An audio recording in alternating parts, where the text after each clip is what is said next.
નર્મદા લાઈવમાં તમારું સ્વાગત છે। નર્મદા જિલ્લામાં દારૂની બંધી સામે પોલીસ દ્વારા કડક હાથે કામગીરી કરવાની વાતો વચ્ચે સ્ટેટ મોનિટરિંગ સેલ ગાંધીનગર દ્વારા ડેડિયાપાડા પોલીસ મથકની હદમાંથી ₹8 લાખ કરતાં વધુના ભારતીય બનાવટના ઇંગ્લિશ દારૂનો જથ્થો ઝડપી પાડવાના અહેવાલ સામે આવ્યા છે।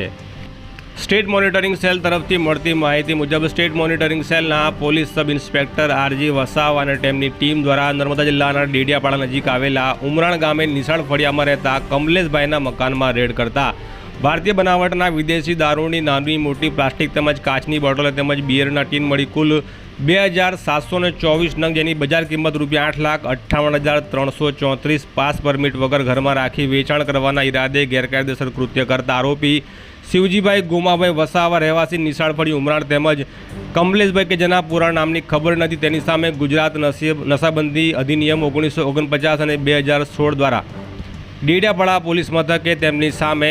સ્ટેટ મોનિટરિંગ સેલના હેડ કોન્સ્ટેબલ વિશાલભાઈ મહેશભાઈ દ્વારા ફરિયાદ નોંધાવવામાં આવતા નર્મદા પોલીસના સબ સલામતીના ગુલમાગોના ધજાગરા ઉડી ગયા છે। છેક ગાંધીનગરથી આવેલી સ્ટેટ મોનિટરિંગ સેલની ટીમને જો ખબર હોય કે ડેડિયાપાડા તાલુકાના આ ગામની અંદર આ મકાનમાં આટલા લાખનો દારૂનો જથ્થો વેચાણ કરવાના ઈરાદે રાખવામાં આવ્યો છે, ત્યારે સ્થાનિક ડેડિયાપાડાની પોલીસ તેમજ જિલ્લાની વિવિધ એજન્સીઓને આ બાબતની કેમ ખબર નથી તેવા સવાલો ઉઠી રહ્યા છે। આમ નર્મદા પોલીસ ઊંઘતી રહી અને ગાંધીનગરથી આવેલી સ્ટેટ મોનિટરિંગ સેલની ટીમ દ્વારા આટલી મોટી